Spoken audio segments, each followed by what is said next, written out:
what are the top 10 ways that a permanent resident can lose their green card? If you find yourself in any one of these 10 situations, there may be a good chance that USCIS will take away your green card, which would mean that you're no longer allowed to live in the United States legally or work here. Not only that, any family members who have received their green card through yours are also going to be at risk of losing their green card status. And all of you may be put into removal proceedings together. So it is important for you to be aware of these situations and the behaviors that may lead to it. So what are the top 10 ways to lose your green card status? Let's talk about one of the most common ways, which is by staying out of the United States for too long. As a green card holder, you are allowed to travel internationally and you are allowed to leave the United States. But if you do stay away from the United States for too long, then you will be at risk of losing your LPR status. Generally speaking, as long as your trips are under 6 months, you don't have any reason to worry. But if your trips outside of the US last for more than 6 months and under 12 months, then you may face additional scrutiny by Customs and Border Patrol when you try to return to the United States. They will likely ask you questions about the purpose of your trip, the duration of your trip, your employment status, and your ties to the United States. And in addition, they may even open up more inquiries into any past criminal activity, all because you left the US for more than 180 days without returning. But if your trip ends up going beyond 12 months, then you may automatically lose your residency status. One of the ways to avoid this is by applying for something called a re-entry permit while you are still inside the United States before any trips that are anticipated to last longer than 1 year. The whole point of legal permanent residence is to show that you are living permanently inside the United States and that you consider the United States your actual home. So any behaviors that may cause immigration officials to doubt whether the United States is in fact your home may put your green card at risk. A good rule of thumb is to try to aim for 9 to 10 months out of each year on U.S. soil. And if you think that there's any chance that you will be outside of the U.S. for more than 6 months, I recommend applying for a re-entry permit before you leave the United States. A similar way that you may end up losing your residence is if you cannot show enough ties to the U.S. It's possible to lose your permanent resident status if you cannot show that you have enough ties to the United States, even where your trips never go over 6 months out of the U.S. Some examples of ties that immigration does want to see are residential ties, such as having a fixed place of residence inside the United States, financial ties, such as maintaining an active U.S. bank account, professional ties, such as having a job and receiving a regular paycheck inside the United States, family ties, including showing that your children are enrolled in U.S. schools. If you can't show enough of these, then USCIS may in fact question whether or not you are a resident, and they may potentially try to take away your green card. The next way that you may lose your green card status is if you have certain criminal convictions. USCIS is not going to revoke your green card status over simple things such as driving or traffic infractions, and you can even file certain waivers to get certain crimes pardoned, such as if you had engaged in prostitution or even had a minor theft charge. Typically, these waivers are requested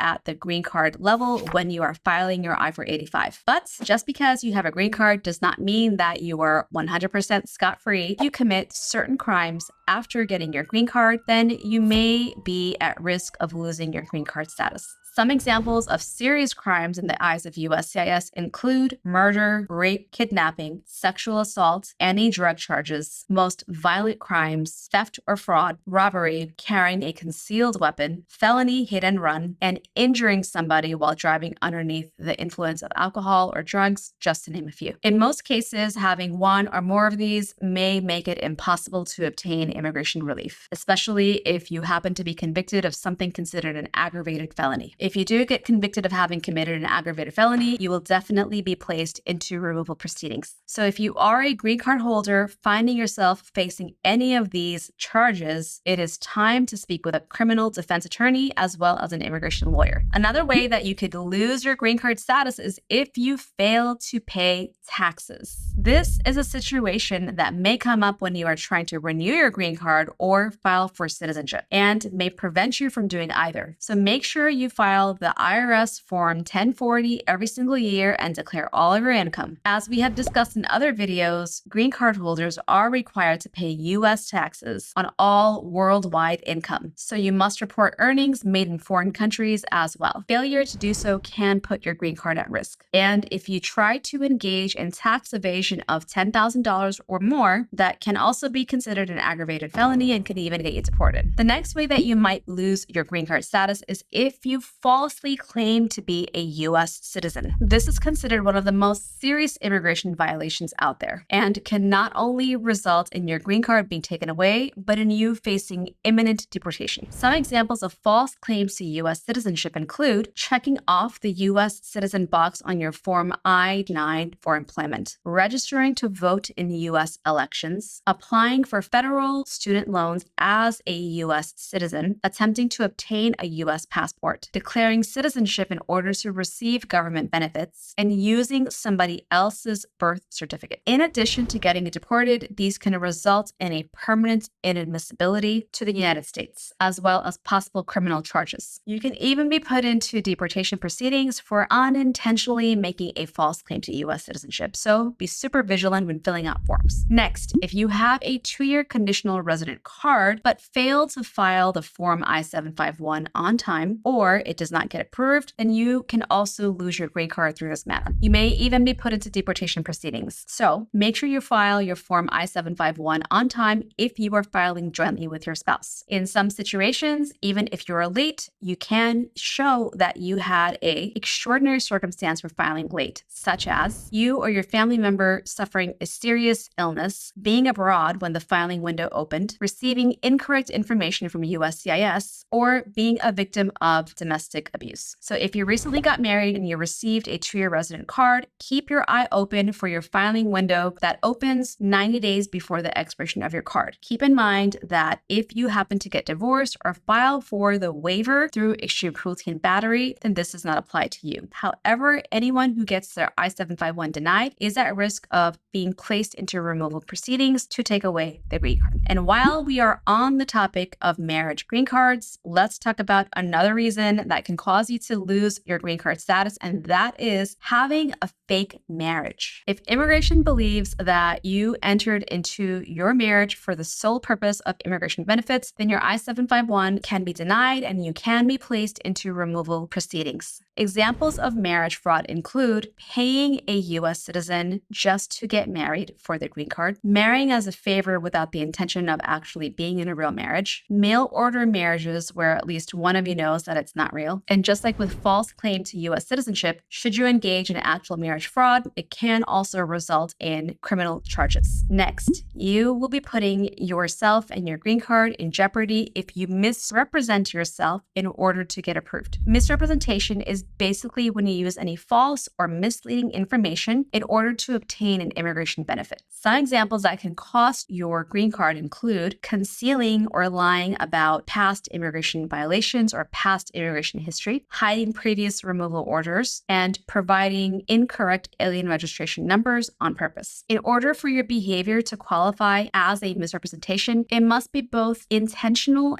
and material, which means that you intentionally lied about a certain piece of information in order to get a green card, and that omission or misrepresentation was actually relevant to the approval of your application. So if you accidentally got some details wrong on your application, then that is usually not something to worry about. But if you intentionally got things confused on your application, then that may be cause for you to lose your green card. Next, a surprising and silly and pretty much underused way of losing your green card is if you fail to notify USCIS within 10 days of moving that you have moved. As a green card holder, you must notify USCIS of any address changes within 10 days. And this does not simply mean notifying the post office, but rather it requires you to fill out an AR-11 change of address form with USCIS. Historically, this rule has rarely been enforced, but recently USCIS has started to penalize persons who are not following it. So keep this in mind whenever you move. And the last way that you can lose your green card is if you voluntarily abandon it. There are a variety of reasons why an immigrant may may decide to voluntarily abandon their resident status, including a desire to avoid U.S. tax obligations, making the decision to permanently reside in another country without any intention of returning to the U.S., or trying to avoid immigration complications during future U.S. visits. Whatever your reason is, once you have abandoned your green card, there is no getting it back unless you file again through a different means of eligibility. So it's not a decision to make lightly. And once your abandonment is complete, then you officially revert to the status of a foreign national inside the U.S., meaning you would need a visitor visa or some other visa in order to visit in and stay in the U.S. You might think that once you are a citizen, your immigration problems are all over. But unfortunately, the U.S. government can still take away U.S. citizenship through a process called denaturalization. To find out how denaturalization can happen and how to avoid this issue, watch my other video, the top 4 ways you can lose your U.S. citizenship. I'll include a link to that video here. Click next and I'll see you there.